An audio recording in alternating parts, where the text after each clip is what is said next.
The member from Lanark, Frontenac, Lennox, and Addington. Thank you, Mr. Speaker. You're doing a wonderful job in the chair today. Keeping everybody directly on course and not drifting off too far afield.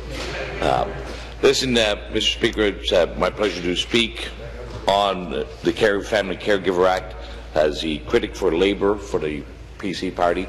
And I also am very appreciative that the Minister is once again in the House to listen to this debate on Bill 30.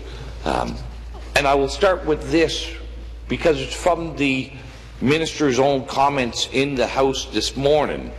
And she stated in the House in her 2-minute response to the member from Durham that the Minister had heard from a number of groups, a number of people.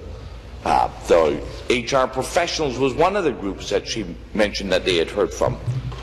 Well, the Minister's statements in this House this morning are completely inconsistent with and at odds with what her own ministry personnel have stated to me on 2 occasions. During ministerial briefings, I asked that question of the Minister's political staff and the administrative staff in the ministry of who they had spoken with and what their response had been. The Minister's own staff had said they hadn't spoken to anybody and that there had been no efforts put forth for anybody to actually demonstrate there's a need for this bill.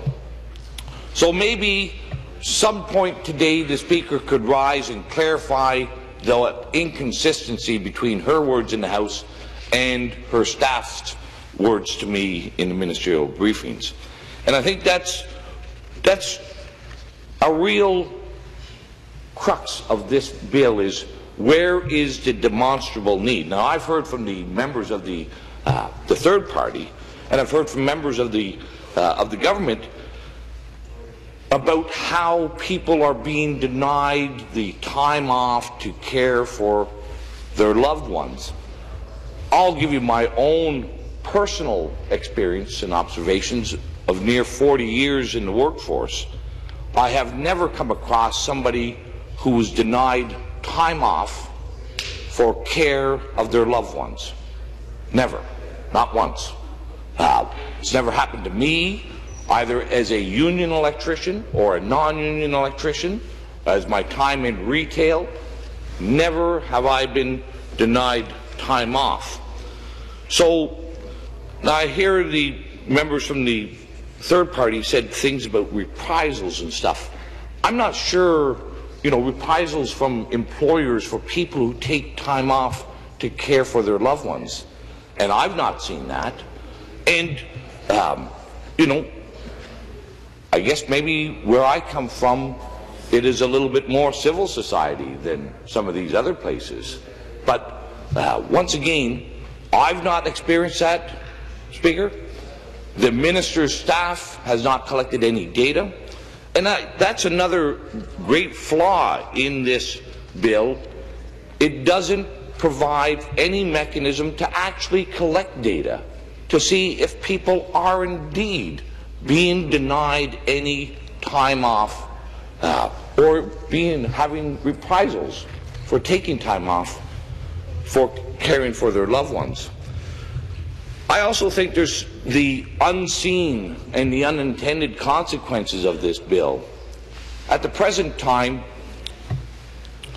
if I'm an employee in a small business, and I'll say the small business because most union collective bargaining agreements have mechanisms in place to address family care for their collective bargaining members. But for small business people, the non-union sector,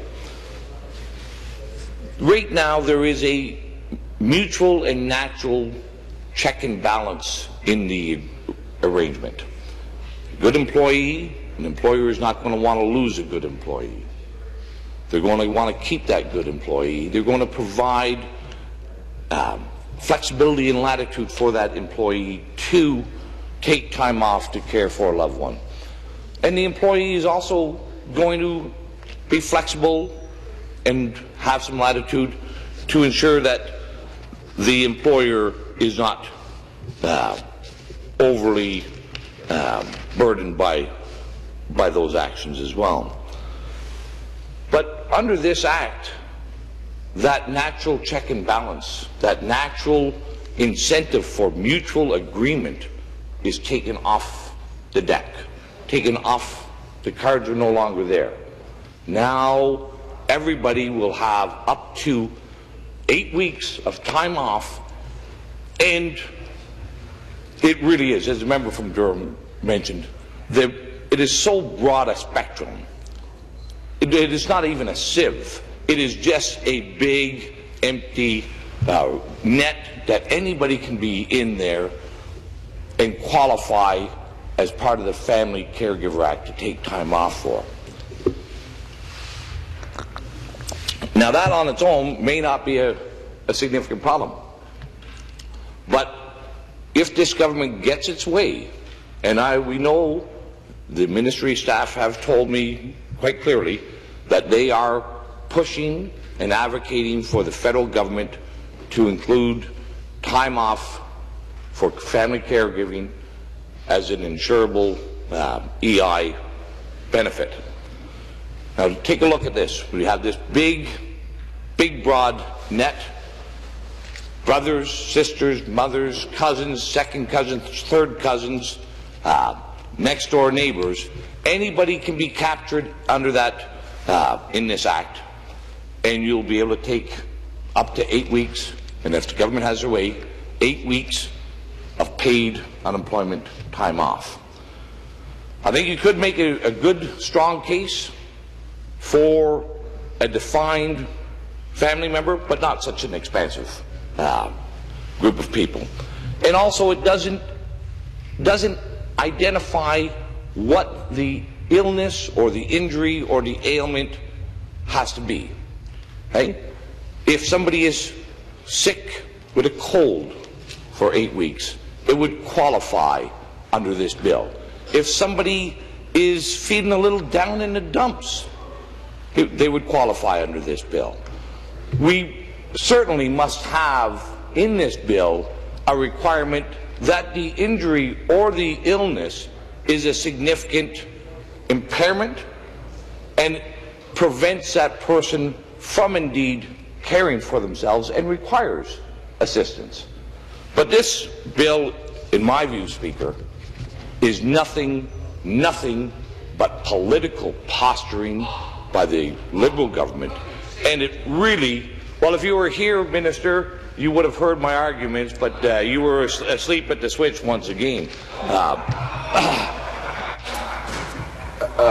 The member will take his seat, and I would suggest that the member does not get personal and stick to the script. And withdraw that last statement. I withdraw.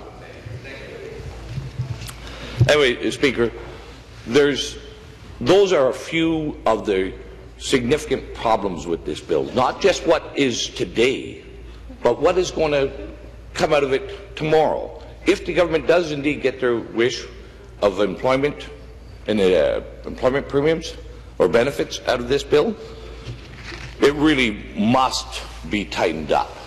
And I think if the government was indeed being honest and truthful and not just using this bill as a political posturing mechanism, that they would define in this bill who would qualify, under what conditions they would qualify, and they would also put it right in the bill that they expect that the federal government, or if they're not going to provide that insurable benefit, then cough it up themselves. Put the money where the bill is, Minister. If you really think that this is important, if you really don't believe that it's just a political posturing bill, put the money in the bill and provide the insurable benefit for those people who need to take time off and provide care for their loved ones. Now that... The member from Trinity Spadina will get in his seat if he wants to talk. That would demonstrate not just to me, it would demonstrate to everybody in this House, it would demonstrate to everybody in this province that the Liberals are taking this seriously and not just using it for political posturing.